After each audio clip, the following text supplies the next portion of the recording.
Քննչական կոմիտեի համապատասխան քննիչների խումբը բաղկացած է 53 քննիչներից։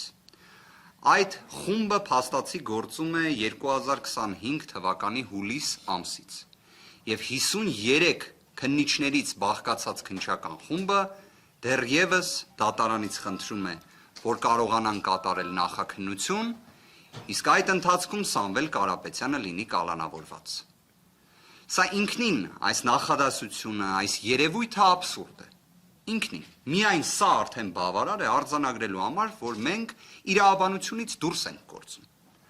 բայց առաջնային շեշտադրումը այս պահին ցանկանում ենք կատարել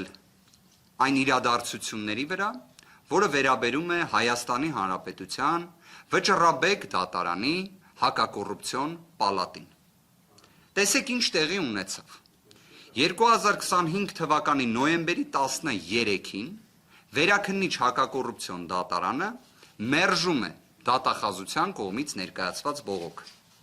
Այդ բողոքի մերժումը իրենից ենթադրում է մի իրավիճակ, որ փաստացի պահպանվում է միայն աբսուրդային կոչի դրվագը, այսինքն մեր ձևով կմասնակցենք Մայր Աթոռի պաշտպանությունը, նախադասությունը որպես կոչ որակելու իրավիճակ։ Իսկ տնտեսական բնույթի աբսուրդային մեղադրանքները հիմնավոր կասկած այդպես էլ չէին հաղթահարել։ Սա ինչ է նշանակում, որ Սամվել Կարապետյանը այլևս պետք է լիներ ազատության մեջ, երբ նոյեմբերի 18-ին կալանքի ժամկետը լրանում էր։ Գիտեք ինչի համար, քանի որ կոչի դրվագով ինքնին նախաքննության ժամկետը 5 ամիս է։ 5 ամիս։ Այն կարող է երկարաձգվել 1 ամսով, բացառիկ դեպքերում փորձաքննության նպատակով։ Իսկ 53 քննիչներից բաղկացած քննչական խումբը քանիցս արձանագրել է, որ նման անհրաժեշտություն չունի։ Ֆիքսեցինք նոյեմբերի 13 վերաքննիչ հակակոռուպցիոն դատարանի որոշում։ Ինչ է տեղի ունենում նույն օրը։ Քննիչի կողմից դեռ միջնորդություն չի ներկայացվել։ Երկարաձգման նման միջնորդություն մուտք չէր արվել։ Իդեպ զանգվածային լրատվության միջոցների մեր որոշ գործընկերներ 2025 թվականի նոյեմբերի 12-ին հրապարակել էին տվյալ, որ իբրև քննիչի կողմից նման միջնորդություն ներկայացվել է։ Պաշտոնապես հայտնում են, որ չէր ներկայացվել։ Այստեղ ամենակարևոր հանգամանքը որն է, քննիչը ինչի չէր ներկայացնում, քանի որ քննիչը չգիտեր ինչ միջնորդություն ներկայացնի։ Սա կարծում եմ, թե իմ համոզմունքն է, թե գործընկերներիս համոզմունքն է, թե ցանկացած ողջամիտ իրավաբանի։ Եթե ունես մի հատ կոչի դրվագ, որը ինքնին աբսուրդ է, ամեն գնով ստացել ես 5 ամիս կալանք, տնտեսական բնույթի մեղադրանքներ ունես, որոնք հիմնավոր կասկածի շեմ չեն հաղթահարել, հիմա ինչ պետք է անես։ Եվ ինչ է տեղի ունենում։ Նոյեմբերի 13-ին Վճռաբեկ դատարանը հրապարակում է որոշում։ Հրապարակում է որոշում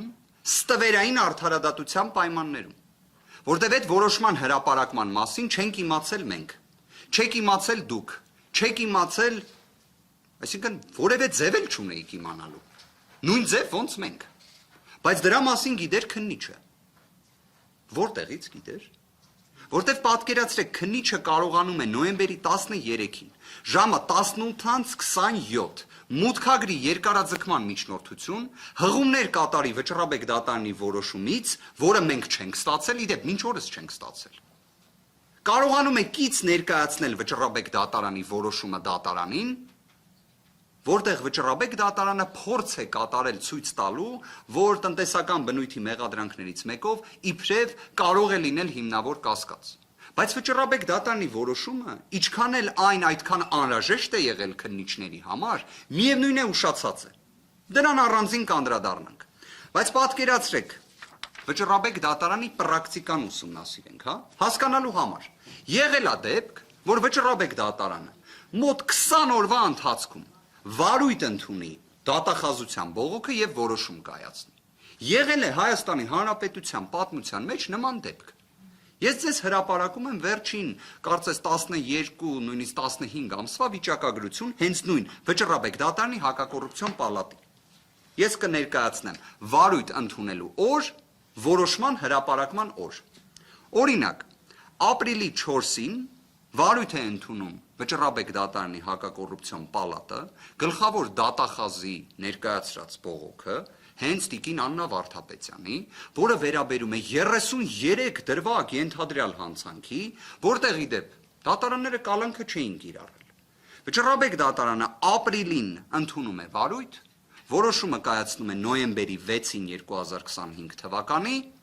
որով արձանագրում է, որ կարելի էր եւ կալանքը չկիրառել, դե ի վերջո գլխավոր դատախազներ Բողոք Տարեդա կանխատեսելի զարգացումներ են ժողովրդավարության բաստիոնում,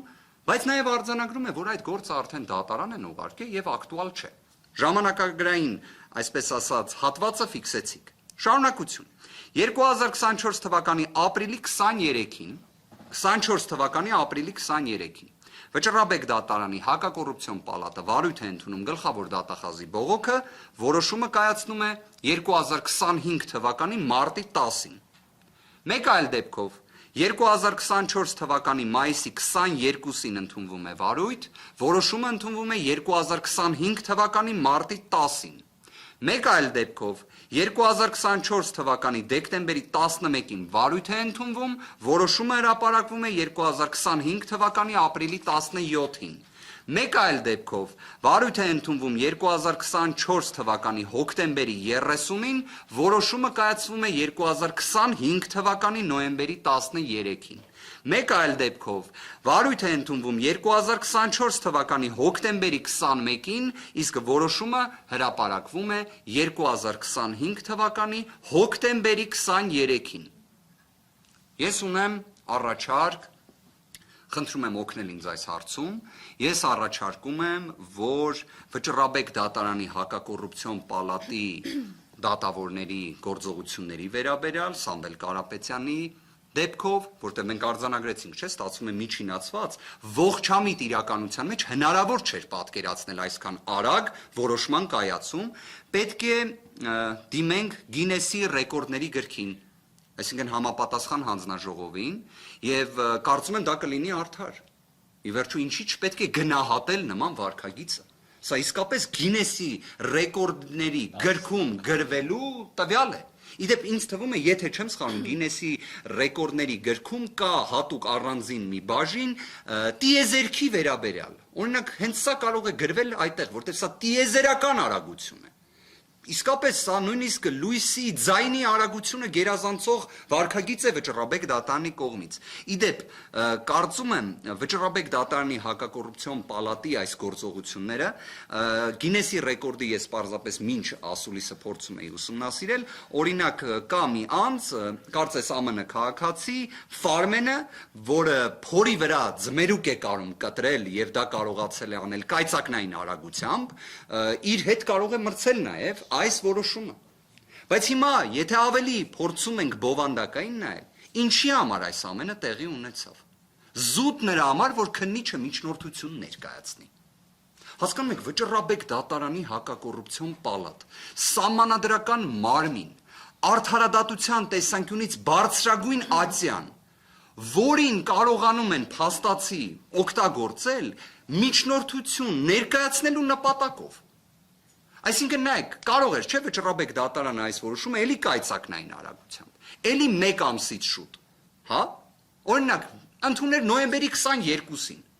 կարար դա լիներ, կարար, չէ։ Հիմա ես ուզում եմ դիմել մեր իրավաբան, փաստաբան գործընկերներին։ Դուք տեսել եք դեպք, որ օրինակ Վճռաբեկ դատարանը որոշման հրապարակման օր նշի, իսկ մենք ստացել ենք նման նամակ, որը նաև հրապարակել է 3, որ օրինակ նշվում է, որ դատական ակտի հրապարակման օրը նոյեմբերի 13-ն է, եւ հենց այդ օրը ձեզ տրամադրվի Վճռաբեկ դատարանի որոշումը։ Իդեպ Վճռաբեկ դատարանի որոշումների արձեռն տրամադրման կառուցակարգ չկա։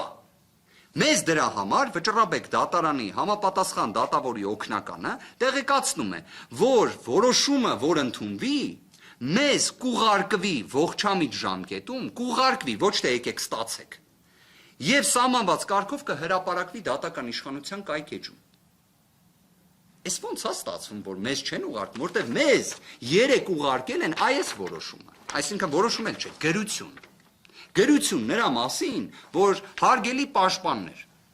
իմացեք, նոյեմբերի 13-ին որոշում է հրապարակվելու։ Սա մեզ ուղարկել են նոյեմբերի 13-ին, թվագրված նոյեմբերի 12, ստացել ենք նոյեմբերի 14-ին։ բայց քննիչը կարողացել է ստանալ նոյեմբերի 13-ին։ Սա հարգելի գործընկերներ, ստվերային արդարադատության լույս սփռումն է, որտեղ այլընտրանք չունեին, ի վերջո սա բացահայտվելու էր։ Բայց երբ նժարին դնում ես մի հատ կալանքի միջնորդություն ու վճռաբեկ դատարանի հակակոռուպցիոն պալատ, իսկապես մեր գործընկերներից Ռուբեն Հակոբյան այս պահին ներկա չէ հարգելի պատճառով, բայց հետաքրքիր հանգամանք էր նշել, որ շատերը խոսում էին, որ Հայաստանի Հանրապետությունը, իհարկե շատերը ասելով բացառապես օրվա իշխանությունները, հանդիսանում է ժողովրդավարության բաստիոն, չէ՞։ Օրինակ մեր գործընկերը առաջարկում էր օգտագործել ժողովրդավարության բաստիլ ձևակերպումը։ Իդեպ ես նաև կառաջարկեի դիտարկել ոչ թե ժողովրդավարության բաստիոն։ Բաստիոնը դրական բառ է, բայց պատկերացրեք օգտագործենք բռնատիրական բաստիոն։ Բռնատիրական բաստիոն։